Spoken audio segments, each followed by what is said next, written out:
YouTube? Welcome back to Rad JBI. I'm JB. This is part 2 of our building the lightest forks in the world video. We left off explaining what we're doing and why we're doing it.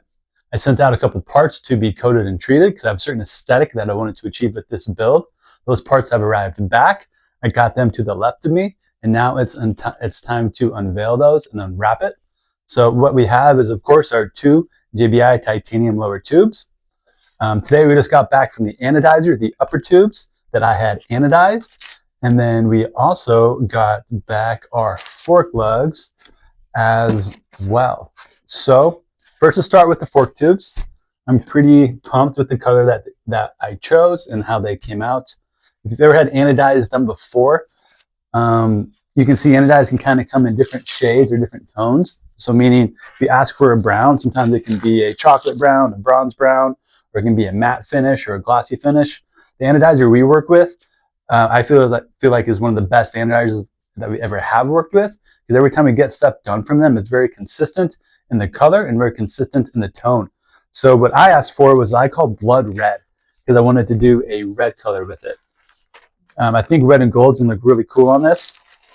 And not gonna lie, I already took a peek, but I feel like these came out just awesome. Ooh, nice. So I wanted like a very deep type of red, and that's definitely what they captured for us. Pairing that with our gold tube, I think it's going to give it a really cool look. I think we're already kind of dubbing this the Iron Man fork, which is kind of a misnomer because it's a titanium tube, so it's not going to be heavy, but red and gold is definitely very Iron Man-esque. So maybe we'll call it the vibranium fork. So that's what we got for the tubes. Let's take a look at the other one. And then the anodizer we work with actually coats the entire tube. So this is coated inside and out. And they maintain perfect dimensionality of the fork tube. So the clamping areas where the triple clamps mount at, the area where the outer bushing resides and recesses in, they all fit exactly as they should and as well as they should for it compared to stock. So none of that changes. Again, a lot of that comes down to the quality of anodizers that you're working with and how good they are at stripping the OEM anodizing, and how good they are at re-anodizing the part that you have. And then we just got in some lugs from our friends at Cypher Coatings, and we decided to go with the Cerakote on the lugs because I kind of wanted to do 2 different colors on it. And let's take a look. Here's the first one that we got. Let's roll this shenanigans out of the way.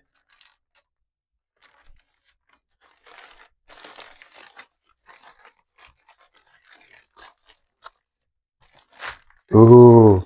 So not an exact match, but quite close. And we're going to get that when we're combining 2 different styles of coatings, meaning anodized and Cerakote. But what I really wanted was this little detail right here where we got the WP painted in gold. Where's that WP logo at? Yeah. So I think these are going to have a really cool aesthetic once we're done. Again, I think Iron Man is going to be the most appropriate name for these forks in terms of the aesthetic. Not the most appropriate for the name and for of how heavy that they are, because they're going to be some of the lightest forks that we got out. But now that we've checked them out, let's start installing these fork lugs to our titanium fork tubes and continue our journey on building the lightest forks in the world. All right, now that we've unveiled the tubes, now it's time to start rebuilding them and get the lugs onto the tubes and get the seals installed and bushings with them as well. First thing we're going to do is reinstall our fork guard protectors. I already got one on the tube right here as well. The way I like to do this is take a little bit of grease. We're going to apply it around the outside surface of this tube. And that'll help it just kind of slide over a little bit easier and also not scratch our new anodize.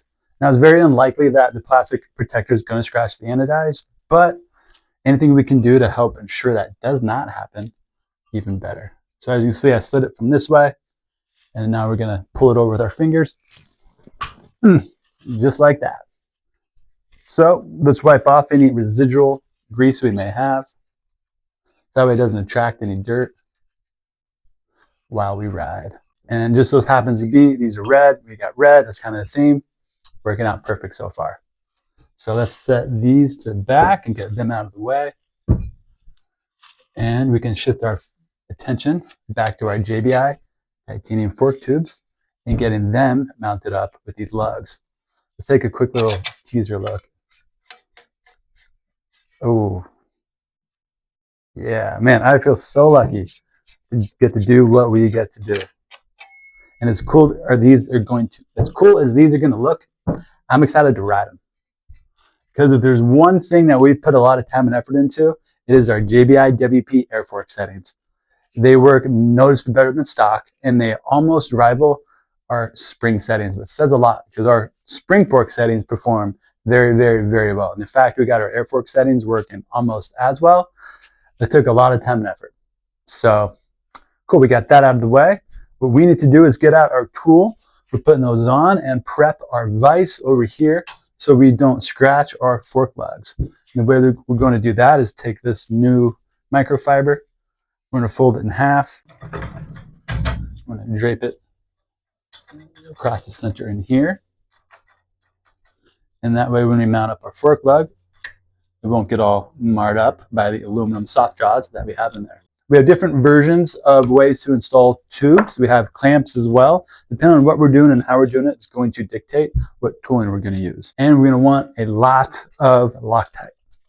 But first we're going to shake it up, make sure it's mixed nice and well. I've already pre-installed a new O-ring on the inside of here. So I was going to ensure that this seals properly. We don't get any oil leaks afterwards. And usually with Loctite, less is more is kind of a good adage to go with when it comes to Loctiting bolts together on assemblies. This is not that case. This is where not as much as you can do, but you want to thoroughly coat the threads on the inside. Cool, I'll let you guys get a good look at that.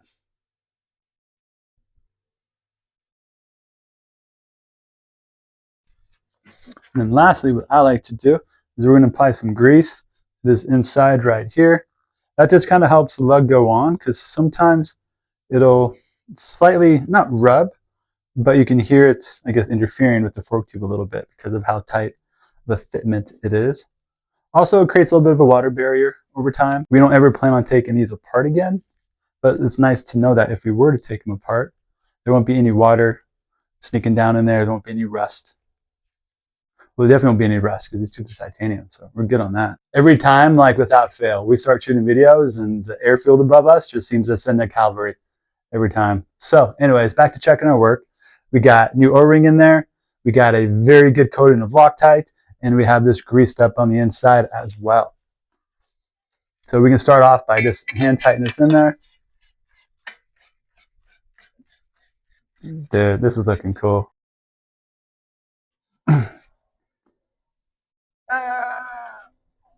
Oof.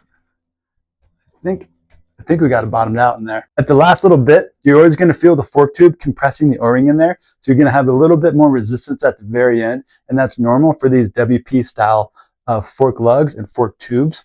We do have the recessed, we call a thread recess, machined into the tube. This is exactly how WP tubes come as well, because that's where that O-ring is going to fit inside of and create the seal on the inside of these fork lugs to ensure that no oil leaks. So we got that as tight as I can do it by hand. I'm going to mount it up in our vise and really get down. Now if you see I did it right in the middle of the vise, we get our best clamping force on it, and that's going to hold that in place. And then, if you've seen Dude Where's My Car, you would appreciate that reference. So this is a 3-hole style. For this Race Tech tool, it has a few different ways we can hook up to it. We're going to use our 2 pins here and our single pin here in order to get it all straightened up.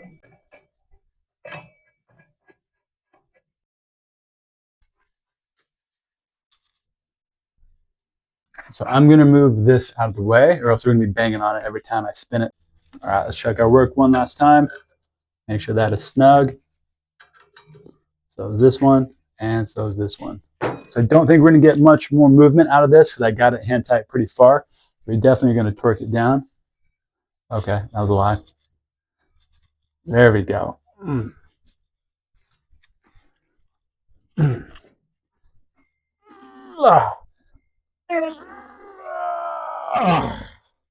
That's as strong as I can go, and that's the torque spec on these.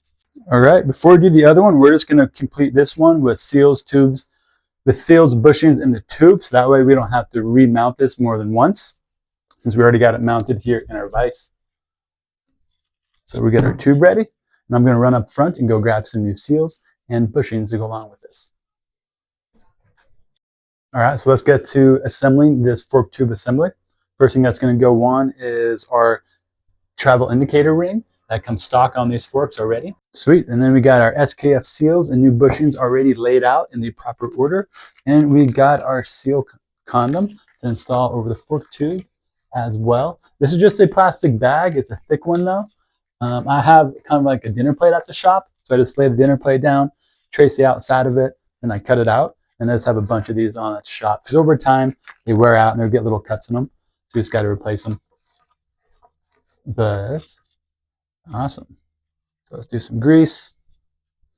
Right on the inside, fill in this dual-lipped SKF dual compound seal. By dual-lipped, I mean this seal, it's a wiper seal. It has 2 lips, so that's 2 areas to wipe the tube off of dirt and debris. It also has a catching area, a containment area, to catch any of that dirt or debris that may sneak past the first wiper lip.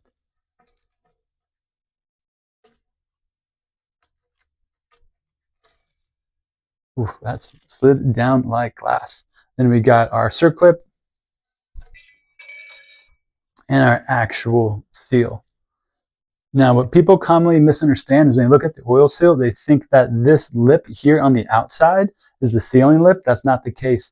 The sealing lip is actually the one here on the back. That's what actually contains the oil inside of the fork tube. This lip right here is just another wiper seal. So technically this fork, this style of sealing system by SKF has 3 wiper lips. It has 2 wiper lips on the wiper seal or dust seal. Then we have another wiper lip here, and then the actual oil sealing lip on the back side.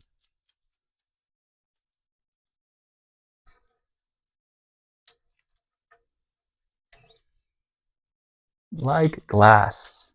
Cool. Take off our condom. Time to put in our spacer. New bushing. Now I like to grease up the bushing just a small amount. Once you build the fork, there's going to be a film of oil in between this bushing and the tube, but in the meantime it's going to be dry. Also, it helps everything install a little bit easier as well.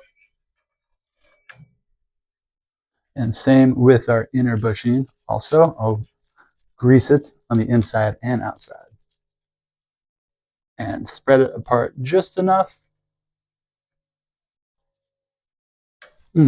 Beautiful.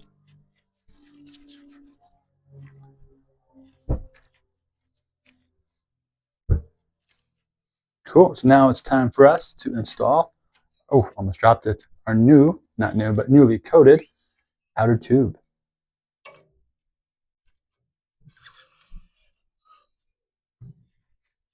And then a good habit too with any seal driver is always make sure that there is a layer of grease on your seal driver, especially if you're doing it on a set of coated tubes, because the seal driver does ride on top of the tube surface just a little bit.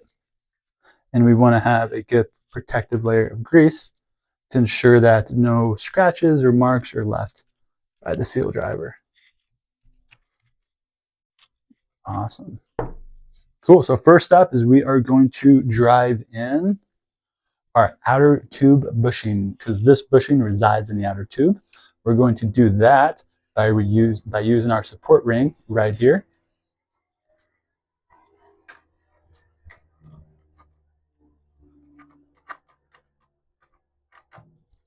And sometimes you can actually just push it in.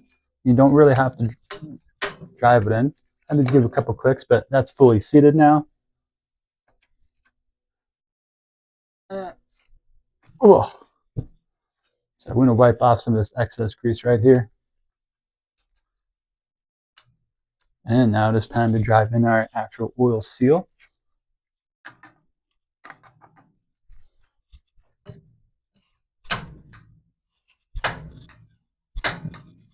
Cool. Took us 3 tippy taps.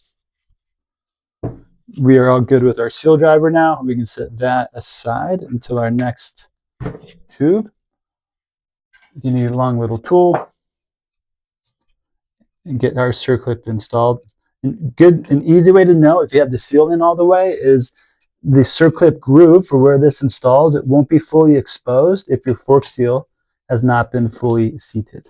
Cool, I heard 2 clicks. Now what I'm going to do is I'm going to go back to the end of the circlip where I started at. I'm going to push on it and spin the tube all the way around again, just to double check my work and make sure it is fully seated. And now for the fun part, we will install the dust seal by just kind of sliding it down firmly.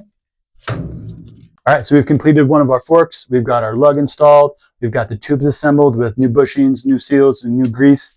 Now, mind you, both of these parts are brand new, so meaning that the inner tube has yet to be exposed to oil, and the outer tube just got re-anodized, and that is yet to be exposed to oil as well. That's a lot of the reason why I use a lot of grease during this build, and it still slides very smooth and easily, but it's going to get even better after we get this fully assembled with oil, because oil is a much better lubricant than just grease itself. But man, just stepping back and taking a look at it, because we can undo it. It's looking pretty fancy. I am thrilled on the outcome of these, and I can't wait to finish these up with the valving, which we'll do in the next video. Let you guys tag along as we valve these up to our JBI WP AER48 Pro valving spec for it. I think we got some gold titanium bolts we're going to throw in there as well to kind of get that last little detail. So fork tube number 1 complete. Time to get number 2 in the vise and done.